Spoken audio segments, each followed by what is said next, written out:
Hello everyone, how are you? Today we are going to start a topic of 10th class trigonometry. trigonometry का जो topic है बहुत ही interesting है। ठीक है, इसका हम बिल्कुल बेसिक से करेंगे। क्या होता है कि जब स्टूडेंट 9 से 10th में आते हैं तो ये बिल्कुल नया नया सा टॉपिक होता है। ठीक है, बट इजी इजी चैप्टर है, तो हम इसका बिल्कुल इसके नेम से स्टार्ट करते हैं। ट्रिग्नोमेट्री मीन्स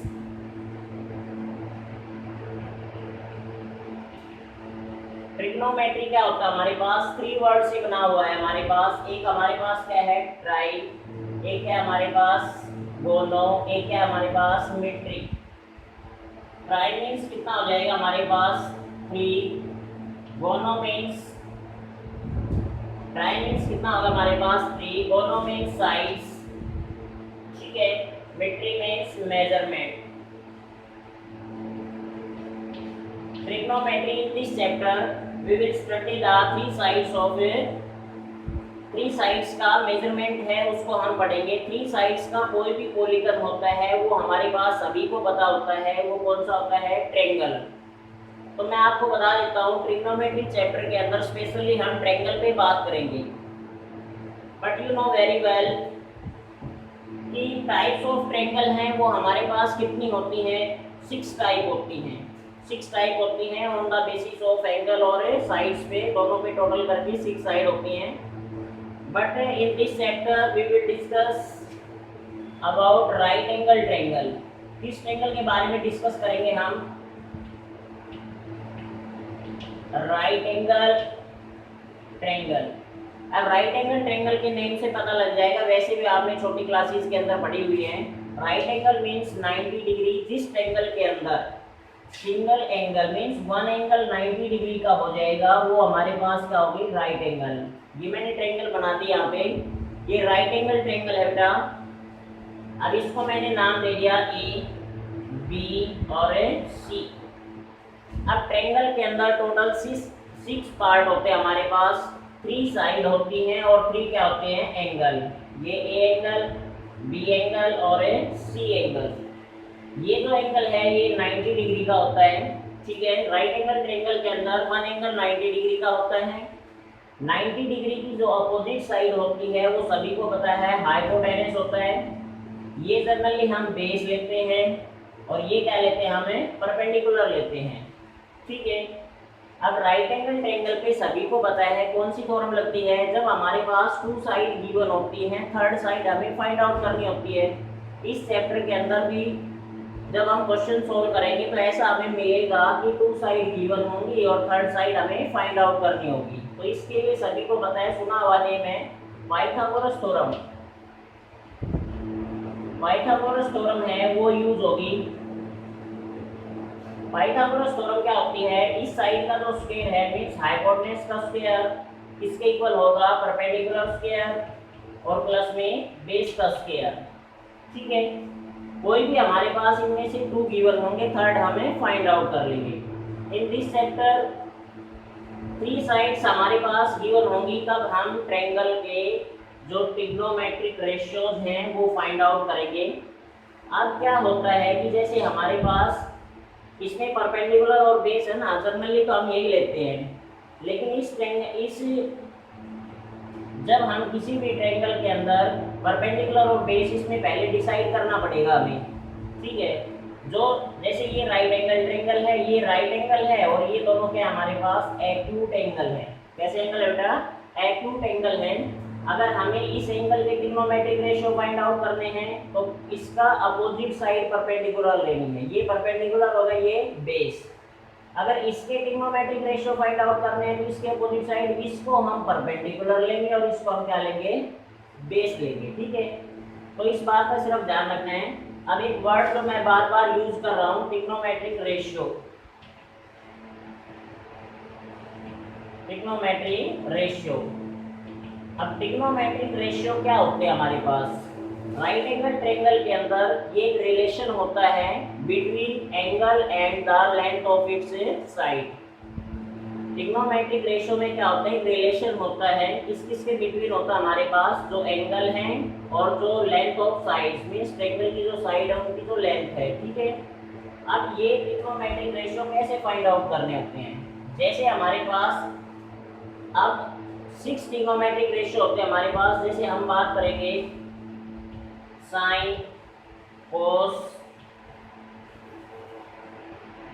टेन, ठीक है। टेन के बाद में जैसे हमने कर लिया कोट, सीकेंड और कोसिकेंड। ये मैंने शॉर्ट फॉर्म लिखी है।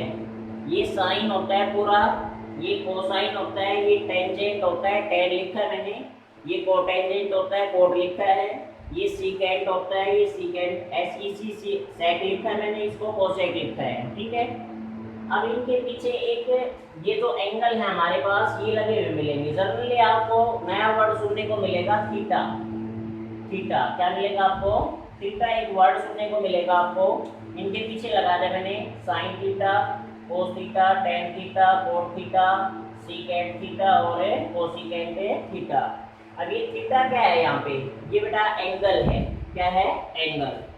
जैसे अब हम इसको डायरेक्ट नाम क्या दे देते हैं? बी एंगल दे दिया। अगर इसकी जगह पे एक वैल्यू दे दी, जैसे इसको अलग से नाम दे दिया थीटा। क्या नाम दे दिया? थीटा।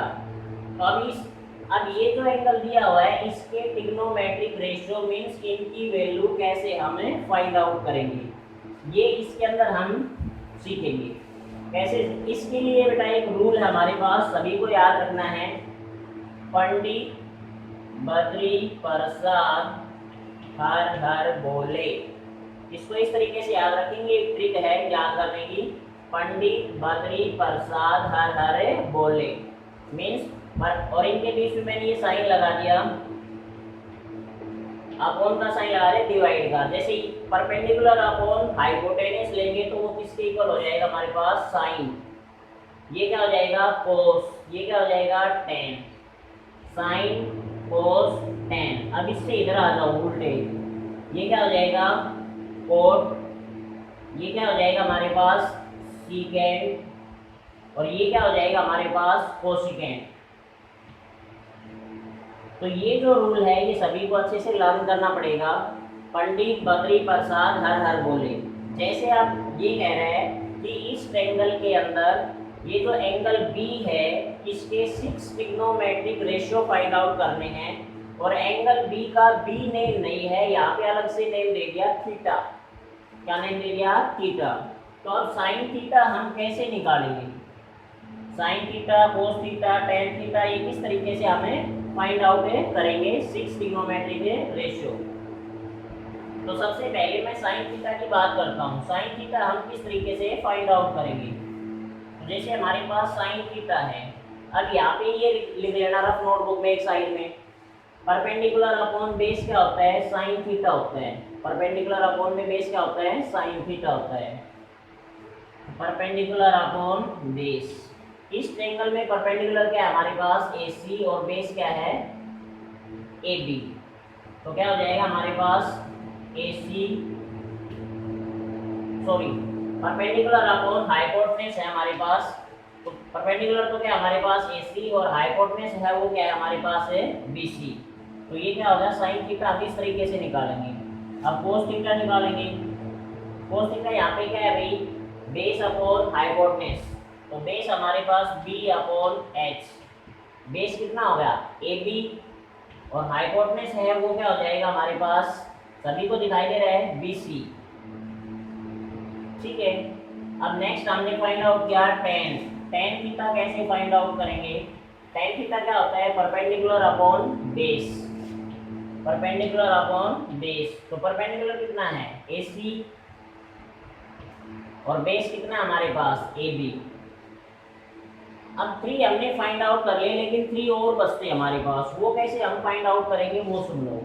अब मैंने कहा था इधर से नीचे से घूम के आ जाना। ये क्या है हमारे पास? कोट है, मीन्स कोटेंजेंट है। अब टेंजेंट हम निकालेंगे तो परपेंडिकुलर अपॉन बेस, लेकिन कोट निकालना है तो उल्टा कर दो, बेस ऊपर हो जाएगा और परपेंडिकुलर है नीचे। तो हम कोट थीटा निकालेंगे तो बेस अपॉन परपेंडिकुलर। बेस कितना है हमारे पास? AB, और परपेंडिकुलर हमारे पास क्या है? AC। अब नेक्स्ट हमारे पास ये क्या है? Secant theta. सीकेंट थीटा कैसे फाइंड आउट करेंगे? भाई cos क्या होता है b अपॉन h, तो secant क्या हो जाएगा h upon b, h upon b। h कितना है, हाइपोटेनस कितना है भाई हमारे पास BC, ठीक है, और बेस कितना है हमारे पास AB। एक और बच गया हमारे पास क्या भाई, कोसिकेंट, कोसिकेंट थीटा, ठीक है। अब कोसिकेंट थीटा फाइंड आउट करना है जैसे हमें, तो कोसिकेंट क्या होता है, ये होता है sin p अपॉन h होता है, तो cosecant h upon p, h upon p। तो h हाइपोटेनस कितना है BC, ठीक है, और हमारे पास ये कितना हो जाएगा, परपेंडिकुलर कितना हो जाएगा AC। तो इस तरीके से अगर राइट एंगल ट्रायंगल में कोई एक्यूट एंगल गिवन है, उसके 6 रेशियोज निकालने हैं, तो इस रूल को याद रखेंगे और इस तरीके से हम क्या कर देंगे, find out ratio find out कर देंगे। अब कुछ रिलेशन हैं जो आपको डायरेक्ट गिवन मिलेंगे। अब जैसे मैं अभी बात करता हूँ, अगर हमें ये साइन थीटा नहीं निकालना, हमें क्या निकालना है, ये एंगल निकालना है, मीन साइन सी निकालना है। क्या निकालना है, साइन सी। तो साइन सी निकालना के बाद इस एंगल का नहीं निकालना है, इसका रेशियो निकालना है। तो फिर क्या चेंजमेंट होगा, मैंने कहा था कि जो एक्यूट एंगल गिवन है जिसका ट्रिग्नोमेट्रिक रेशियो निकालना, उसके सामने वाली साइड तो परपेंडिकुलर, इसको परपेंडिकुलर ले लेंगे और ये क्या हो जाएगी बेस, और ये साइड तो फिक्स होती है। सबसे लॉन्गेस्ट साइड है राइट एंगल ट्रायंगल में जो 90 डिग्री के सामने होती है, अपोजिट साइड होती है। अब साइन सी निकालना है, इसी रूट पे आ जाओ, perpendicular upon hypotenuse, perpendicular upon hypotenuse. Perpendicular के बाद क्या हो जाएगा, AB हो जाएगा, AB अपॉन हाइपोटेन्यूज तो वही रहेगा, AB अपॉन BC वैल्यू हो जाएगी। तो इन चीज़ों का ध्यान रखना है। अगर इस एंगल के 6 रेशियो अगर फाइंड आउट करने हैं, तब हमारे पास परपेंडिकुलर ये हो जाएगा और बेस ये हो जाएगा। इसकी पहचान मैंने आपको बता दी है। अब कुछ रिलेशन है जो हम डायरेक्ट यूज करेंगे। उस टाइम पे स्टूडेंट पूछते हैं कि सर ये कहाँ से आया और ये कहाँ से आया, ठीक है, उनकी मैं बात करूंगा। अब जैसे हमारे पास ये हमने बेस ले रखा था और ये क्या ले रखा था, परपेंडिकुलर। इसको मैं इरेज कर रहा हूँ यहाँ से, देखो कुछ डायरेक्ट रिलेशन है जो हम फाइंड आउट करेंगे, बाद में उनका डायरेक्ट यूज करेंगे। कई बच्चों को डाउट रहता है सर अभी कहाँ से लेके आए हैं। अब जैसे मैं साइन की बात करता हूँ, साइन थीटा की बात करता हूँ मैं, साइन थीटा किसके इक्वल है अभी, AC upon BC, AC upon BC। But इसी वैल्यू को मैं क्या लिख सकता हूँ, 1 अपॉन BC अपॉन AC लिख सकता हूँ या नहीं लिख सकता हूँ, क्योंकि भाई 1 अपॉन BC अपॉन AC को जब सोल्व करेंगे, ये डिवाइड है ना, इसको मल्टीप्लाई में चेंज करेंगे तो AC अपॉन क्या हो जाएगा, BC हो जाएगा, नहीं हो जाएगा, यही वैल्यू आएगी। मीन्स इसको हमने दोबारा से इस तरीके से लिख सकते हैं, क्योंकि इसको सोल्व करेंगे तब यही आएगा। अच्छा, अब इससे क्या क्या मिलेगा, 1 अपॉन में, अब ये वैल्यू देखो किसकी होती है, नीचे अंदर देख लो, BC upon AC, BC upon AC, ये किसके इक्वल है, कोसिकेंट के। तो इसकी जगह पे मैंने क्या रख दिया, कोसिकेंट थीटा। तो ये एक डायरेक्ट रिलेशन बन गया। जो साइन थीटा होता है वो किसके इक्वल होता है, 1 अपॉन कोसिकेंट थीटा के इक्वल होता है, ठीक है। इसी तरीके से जैसे मैं कोस की बात करूंगा, कोस थीटा की वैल्यू क्या है अभी हमारे पास, AB अपॉन BC। इसको हम क्या लिख सकते हैं, 1 अपॉन BC अपॉन AB लिख सकते हैं, क्योंकि सोल्व करेंगे तो ये, अब BC अपॉन AB किसकी वैल्यू है, BC अपॉन AB सीकेंट की। तो 1 अपॉन इसकी जगह पे मैंने क्या रख लिया, सीकेंट। तो cos थीटा किसके इक्वल हो गया, 1 अपॉन सीकेंट थीटा के इक्वल हो गया, ठीक है। इसी तरीके से जैसे अब दो रिलेशन हमने ये फाइंड आउट कर लिए, साइन कोसिकेंट। साइन है वो कोसिकेंट का उल्टा होता है, जब ये कोसिकेंट इधर चला जाएगा और साइन कहाँ पे आ जाएगा, नीचे। तो कोसिकेंट किसके इक्वल हो जाएगा, 1 अपॉन साइन के। अब जैसे रिलेशन tan की बात करते हैं हम, tan थीटा है वो किसके इक्वल है, परपेंडिकुलर अपॉन में बेस, नहीं वैल्यू लिख लेते हैं, AC अपॉन AB। इसको हम क्या लिख सकते हैं, 1 upon AB upon AC। tan theta 1 upon, ये वैल्यू देख लो किसकी है, ये कोट की है, तो इसको हमने क्या लिख दिया बेटा, कोट थीटा। तो ये भी क्या बन गया, एक रिलेशन बन गया। तो ये 3 रिलेशन बन गया हमारे पास। एक ये हो गया sine theta 1 upon cosecant, cos theta 1 upon secant, tan theta 1 upon cot theta. अब हमारे पास और 2 रिलेशन बचते हैं, जैसे कोई भी रिलेशन है, जैसे sine theta upon cos theta की बात करेंगे हम। मैं इस ट्रायंगल को इरेज कर रहा हूँ अब, ठीक है, इन्हीं का यूज करके। जैसे साइन थीटा अपॉन में कोस थीटा, कोस थीटा इसकी वैल्यू निकालेंगे। साइन थीटा किसके इक्वल है, AC upon BC। Cos theta किसके इक्वल है, AB अपॉन BC। यही है ना। अब मैंने इसको सोल्व किया, AC अपॉन BC, ये डिवाइड को मल्टीप्लाई में इसका reciprocal BC upon AB। BC से BC क्या होगा, कैंसिल। तो क्या बच गया हमारे पास, AC और नीचे क्या बच गया, AB। अब AC अपॉन AB किसके इक्वल है, AC अपॉन AB, ये किसके इक्वल है, tan थीटा के इक्वल है। तो ये क्या आ गया हमारे पास, tan थीटा। तो ये भी एक रिलेशन बन गया, sin theta upon cos theta is equal to tan theta. ये बार बार यूज होगा बाद में जब हम क्वेश्चन सोल्व करेंगे। फिर स्टूडेंट ये कहते हैं कि सर ये कहाँ से आया, ठीक है ना। तो ये इनसे आता है रिलेशन। अब जैसे अगर साइन अपॉन कोस थीटा है तो tan थीटा के इक्वल, अगर इसका हमने उल्टा कर दिया cos theta upon sine theta, तो इसका भी उल्टा कर दो, 1 अपॉन tan थीटा किसके इक्वल हो जाएगा, कोट थीटा के। तो कोस थीटा अपॉन में साइन थीटा ये किसके इक्वल हो जाएगा, कोट थीटा के इक्वल हो जाएगा। तो ये जो रिलेशन है ये बहुत इंपॉर्टेंट है, इनको अच्छे से समझना है, ठीक है। अब जो एक्सरसाइज है वो हम नेक्स्ट वीडियो के अंदर करेंगे, ठीक है, ओके।